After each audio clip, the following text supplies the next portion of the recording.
Another great week for the Braves. We're making up ground on the Mets. Let's get into it.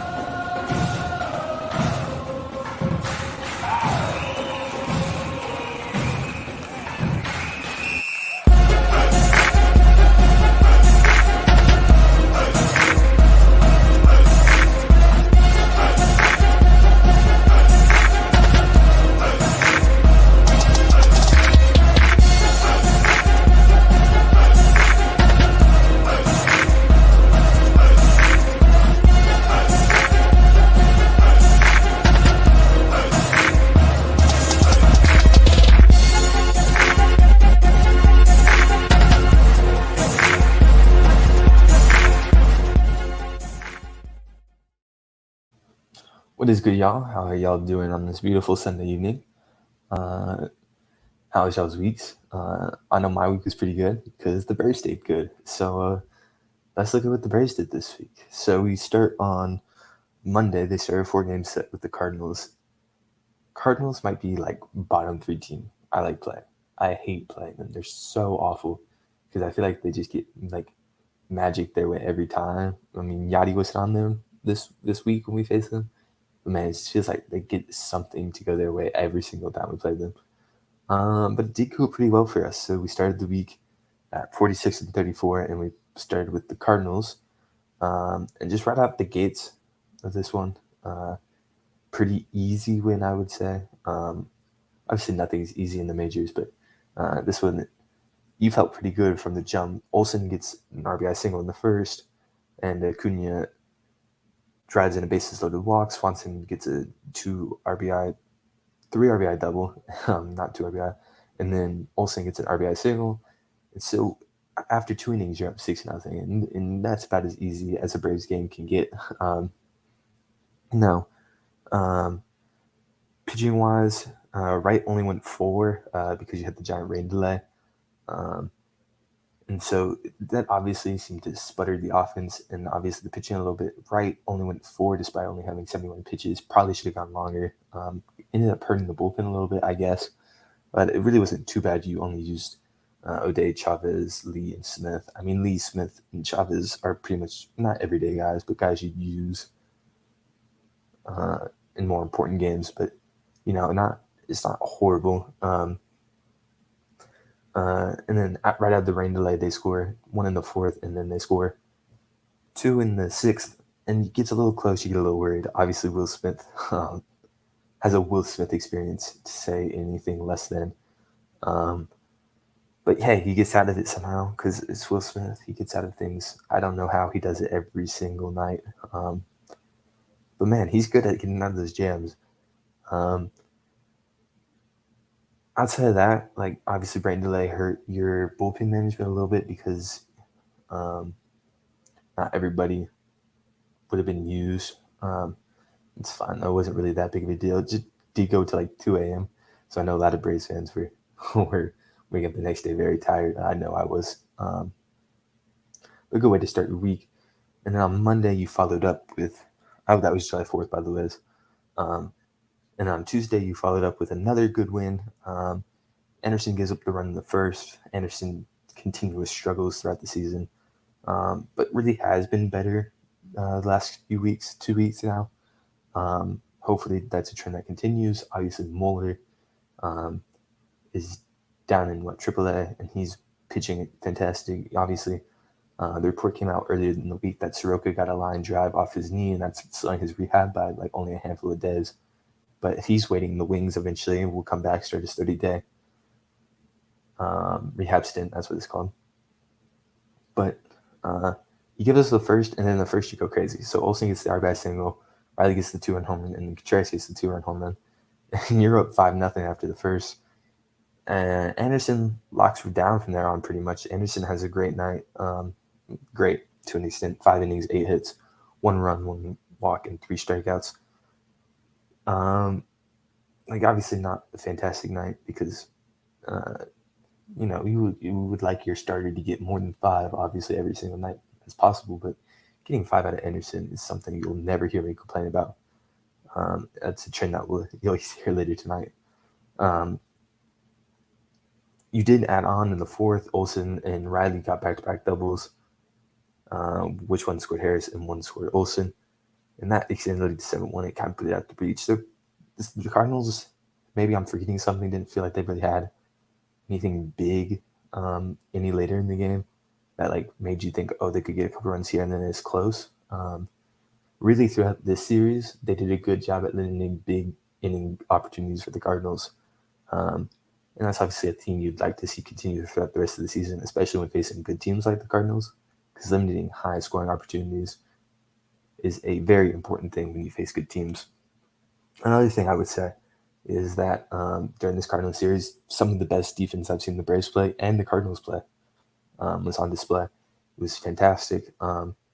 Obviously, you in Game 4 of the series, you didn't get the result you wanted, but man, the defense was on display that night. They were incredible plays. Game 3, Fried. Obviously, Fried has his masterclass. He's 6 innings, 4 strikes, 1 walk, and 5 hits, no runs. Fried has just been on a roll. I saw something that since like 2021, I think, or since like September something 2021. I don't even remember what the exact date was. He's like 7-0 with like a 2.14 ERA or something. Something like crazy like that. I don't remember what it was. Dude, I remember being like, wow, he's been really good. Obviously, I knew, but just not. I didn't realize what extent he's been good. Really, you were just hoping for runs for it because you saw Fried. Fried was in his Glav and his Maddox mode. He's like, just give me one, and I'll be able to get us through enough innings. And luckily enough, in the 5th, you broke through. Ozuna got a home run. Rosario got a home run. Yeah, that was back-to-back. That's what I thought it was. Rosario's first home run of the season, so maybe he's not as blind as he used to be anymore. Who knows with him? And so that puts you up 2-0. You have Fried pitches the 6th, and they'll score the inning. This moves them up to 9-2 on the year, by the way. And then the 6th, Riley and Darno back-to-back doubles drives in Riley, and it puts up 3-0. And from there, the pen takes care of it. O'Day really had a fantastic outing, 1 inning of 1 strikeout, 11 pitches. Anytime you can get O'Day to eat an inning or 2 in just like 3 or 4 every week, huge on sitting arms because O'Day is not going to be on the postseason roster. Let me tell you that right now. But if you can get him to eat innings during the hot days of the summer, wait till Yates is back, wait till Matzek's full. Because like obviously Matzek's back now, but he's not 100%. Wait for Jansen to get back. Anytime you can get him to eat innings, perfect for us. Chavez then comes in and gets into a little bit of trouble with 2 walks, but still manages to work around it. Chavez, being able to get him back for Sean Newcomb, who was then DFA'd like literally like a week later, insane. The value that he provides to this bullpen, I think, was extremely understated last year, and continuing into this year, his value is incredible for what he's priced at, what he's valued around the league at. He eats your innings. He can be a multi-inning guy. He can be a 1-inning guy. He can get you out of jams, guys. He can be a come in clean and get all 3 outs that you need guy. Really just been spectacular. I'll get back to him today, obviously, because he put in some magnificent work today. But I can't give him enough praise for what he's been able to contribute so far this year to the Braves. The Minter comes in and gives up the 1 hit. But you've really seen Minter kind of take over that closing role, I feel like, more than Will Smith has this past week. Will that continue? Who knows? Because obviously Jensen's back in, 2 days? So you'll have like 1 or 2 more opportunities to get a save without Jensen. So who knows if Minter or Smith eats those, or depending on how close it is. If I wouldn't be surprised if Chavez closes the game or something. You see one of those. But being able to have guys who can fill into save situations when you miss your main closer is a huge thing, because like even last year, I mean, Will Smith was not a good closer, but he was the only guy we really had, because you liked Matzek. Matzek was elite, and Minter were elite last year, but you didn't want them closing. You didn't want to waste just 1 inning on them. You wanted them to be able to eat 2 innings if they had to. Eat that like the 6th to the 7th, eat the 1, 2, 3 of the order. So being able to have multiple guys who can just step in, work well with closer this year, I think will be huge for the Braves, and will maybe help in the postseason relieve some of the stress because our main guys, the night shift, Minter, Jackson, Matzik, and Smith ate so many innings in the postseason last year. So anything that you can do to try to lower postseason innings, postseason stress, great. And then getting to game 4, you don't get the results you want, which is unfortunate because you had a fantastic start from Spencer Strider. He 6 innings, 2 hits, 2 walks, and 12 strikeouts. Something that was like he was the first modern day pitcher to record 2 straight 6+ innings, 2 or less hits, and 11 more strikeouts in back-to-back starts or something like that. Those crazy specific stats that guys seem really good. Obviously, Strider is really good. Should very much be in Rookie of the Year conversations and probably should have made the All-Star team. Man, this one hurt to lose because you get to the 7, the Pujols comes through with a Hiseki. Personally, I thought it was going to be a home run. Like, I didn't think once he hit it was going to be a home run, but I was worried because, Pujols up in a big moment. We've seen how many times Albert Pujols has come through with big hits. Luckily, he didn't, though. And then, man, Michael Harris comes up, blasts one. Oh, my gosh. Absolute bomb to hit up in the 7th. And from there to stalemate. And you really just have great pitching, great defense, base running mistakes, which helped the defense and pitching, obviously. And then you go into extra innings, and oh my goodness, I did not talk about how much I hate extra innings. Because, man. So they get a run in the 10th thanks to the runner and second guy. We get a run in the 10th thanks to the runner and second. And then the 11th, Carlson, what's his first name? Dylan, I think Dylan Carlson comes in. He get 3 for 3 on the day. He was facing Newt Bar and Cinder, and man, he raked against us this year. He went 3 for 3. All 3 were singles, but got the biggest single of the night when it really mattered and allowed Nolan Arenado to score. And he just couldn't make up the run in the bottom of the 11th. It hurts to lose that game because you were in such a great position so many different times to almost win it. And obviously, if you had won it, you'd be on a 7-game win streak right now. But you can't complain about taking 3 out of 4 against a high-quality Cardinals team. I'll be missing some guys, but so are we. Man, would have been nice to take 4 out of 4 against the Cardinals. And then we get into our next series. We start with the Nationals. Game 1, offense continues to produce, which you'd love to see. It was outside. Game 3, the offense wasn't great, and in Game 4, the offense was very bad. Although you scored the same amount of runs, nowhere near as pretty. Or I'm trying to think of the word I can. It's blanking on me. But the offense continued to rake. You put up 12 spot on the Nationals. Opened the scoring on an Olsen home run. Anytime Olsen can hit home runs, I will take because he's been lacking some of that home run power. Obviously, you see him setting doubles records for the franchise, so you can't play too much with him. But it would be nice to see a little bit more home runs here. Maybe raise the average a few points. He has done that in the last few weeks. I think it's up to like 255 now or something, which you can't complain too much about. But like 260, 265 Yuki to there. Maybe if add an uptick of home runs, you'd really be there.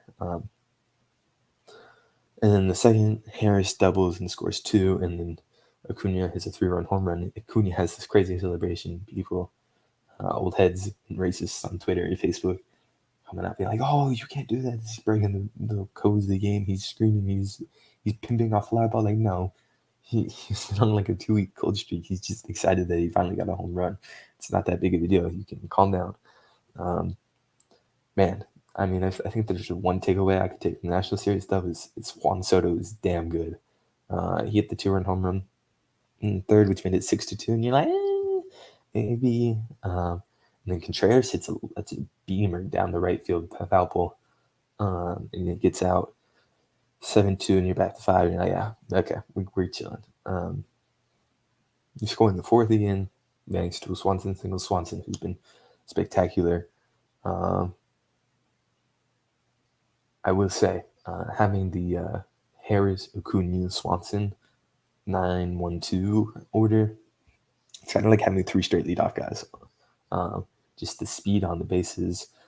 Whenever whoever's hitting third, and whether it's Olsen or Riley, it's fun whenever one or two, especially when there's two of those guys on, because you know a hit's going to score one of them, if not both of them, and it's really just incredible to watch them run. I wonder if they had a race around the bases, who would win, because obviously take into account just foot speed. I think Harris is the fastest, but running the bases wise, who's the best?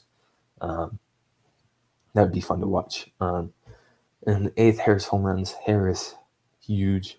Now, once again, can't say enough about how much Michael Harris has contributed. I repeated at nausea.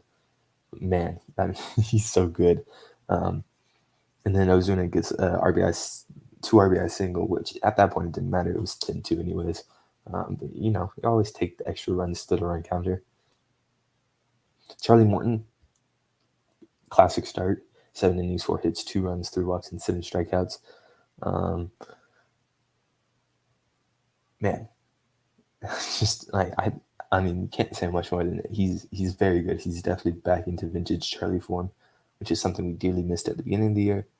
And now you have a rotation that runs 4 deep of dudes you can trust in the postseason. And then your fifth start can be taken by Anderson. Your fifth start can be taken by Soroka. Mueller, if he comes up and succeeds. And then obviously when you go to the playoffs, have more of a 4-man rotation.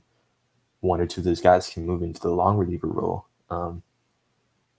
And just, will be super, super successful coming out of the pen, I feel like. Especially Anderson, I feel like, coming out of the pen, he has such struggles second and third time to the order. Where first time to the order, he can mow down guys as long as he's in his groove.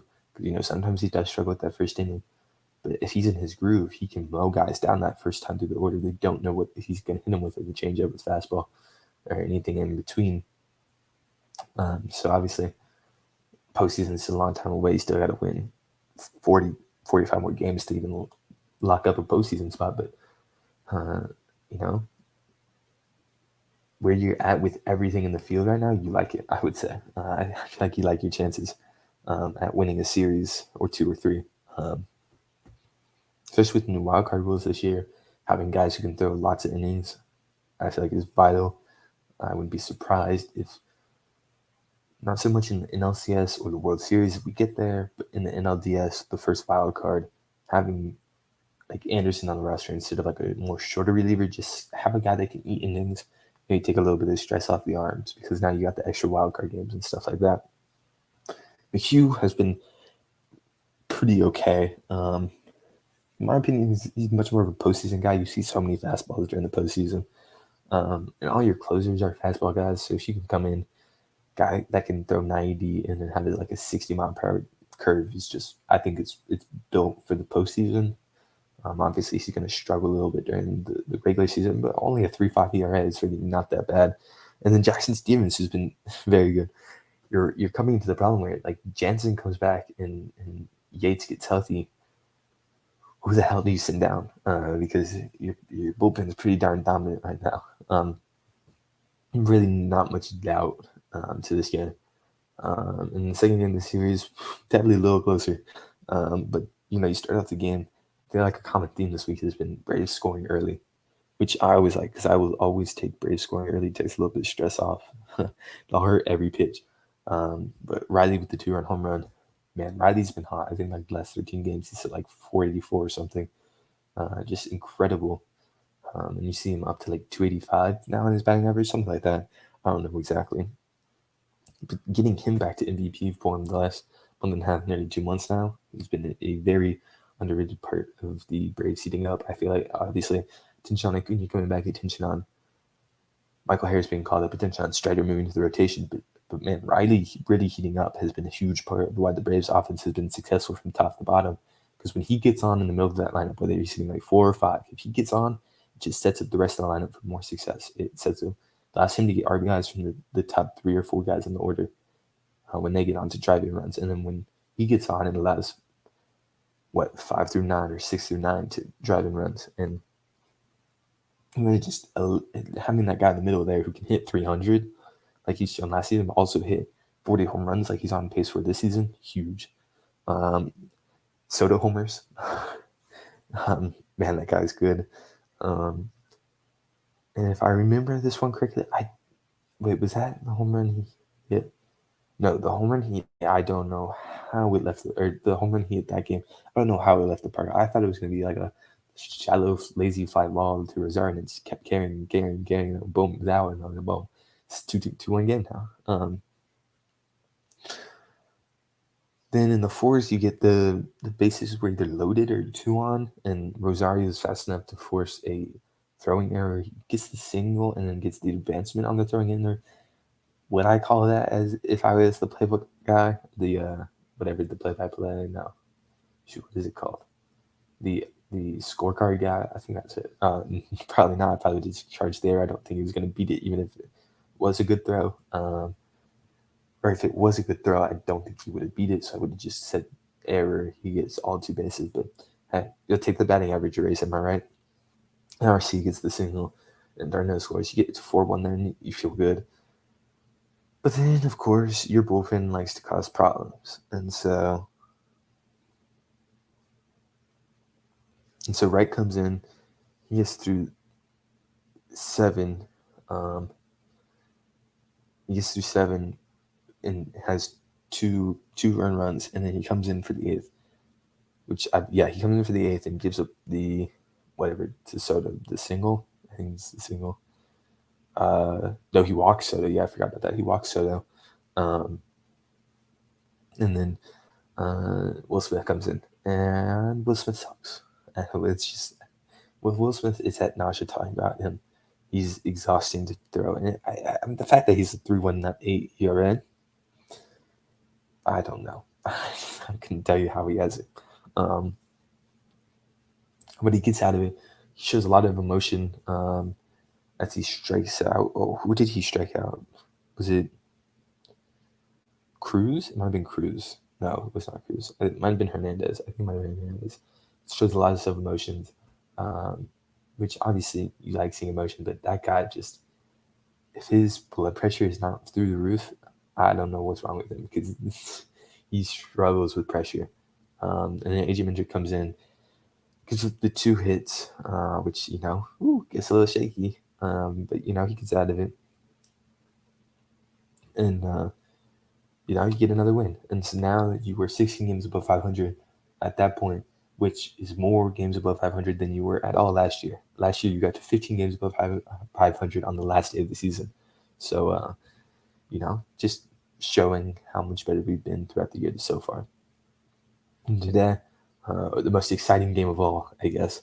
In the third, Riley singles home Swanson. Olsen got the second, and then Rosario hit a sac fly to right, which Olsen scored on to give us a 2-0 lead in the third. Oh, my dad, Anderson pitched today. And then Anderson comes in, walks Soto and walks Cruz, and then Lane Thomas just hits a bomb off of Dylan Lee.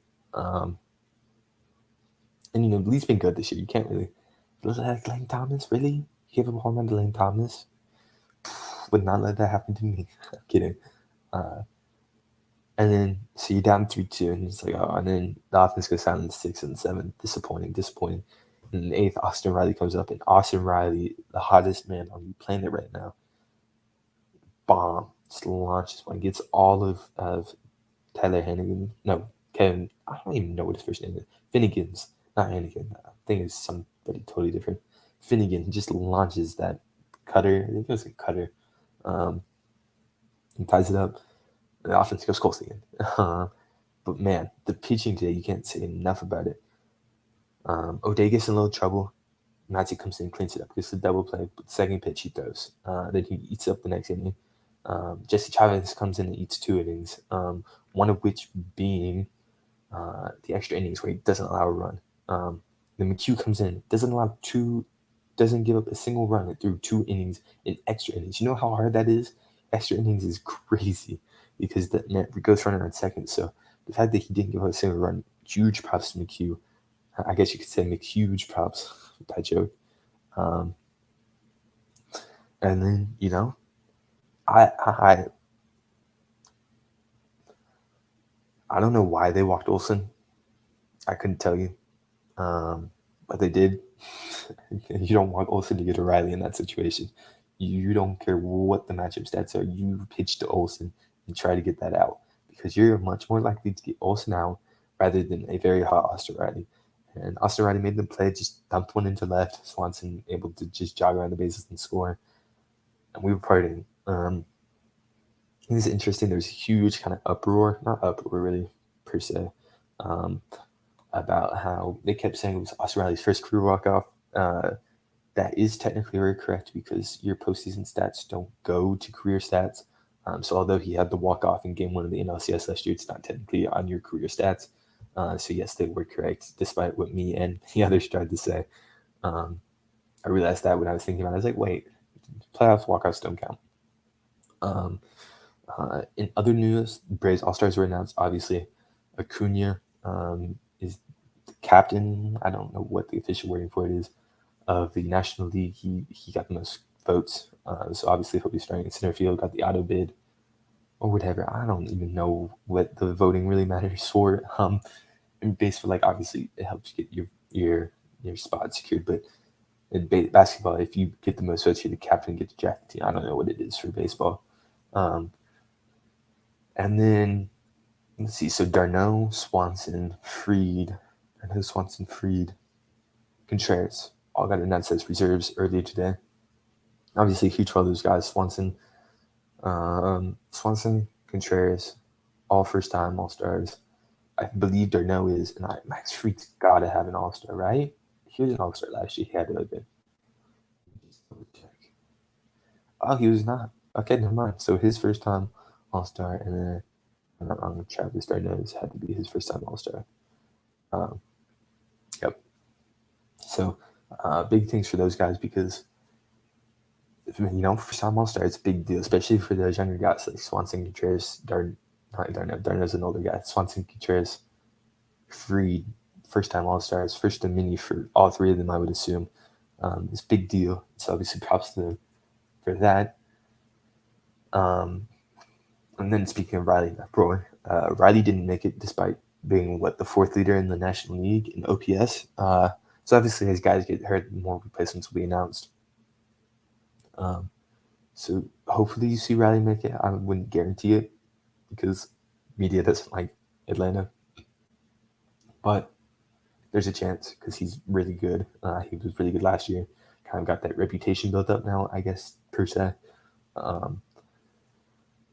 But outside of that, we got 3 big games coming up. Monday, Tuesday, Wednesday. Home, playoff atmosphere. You're going to play the Mets. And you got to win. You got to take 2 out of 3 because you are right now 1.5 behind. Don't lose the series. Don't lose 2 out of 3. Because you lose 2 out of 3, you lose the game. You don't want to be losing games at this point. Not at this point, because obviously it's definitely tough. But you don't want to be losing games when they're directly to the Mets because obviously tiebreakers, if you end up with the same record, you want to have a better head-to-head record against the Mets because you'll win the tiebreaker. So yeah, if you're going to the games, obviously, show up, show out because make it loud, do the chop. I know some people don't do the chop. If you do the chop, do the chop. If you don't do the chop, don't do the chop. I'm not judging anybody here. Obviously, I think the Braves announced I don't even remember what number sellout it was earlier, but they're on some crazy amount of sellouts. And I assume at least one of the Mets games is going to be a sellout, if not multiple.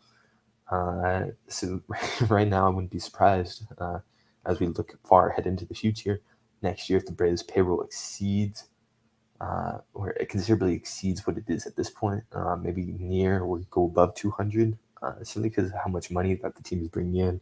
World Series apparel, ticket sales, the battery just bringing in lots of money without even Braves games being there now, because of how high of a quality tourist destination, not tourist destination, but like fun trip day it is out there. It's printing money for the team pretty much. So yeah, go out and support the team this week. Yeah, I don't know what more else to say. Hopefully, next time I see you, I'm talking about a sweep of the Mets. If not, at least 2 of the 3. 2 out of 3. Get that down to half a game, and you are chilling because September Mets will be in store. As the dude from Barstool says, the Braves never lose. Have a good night.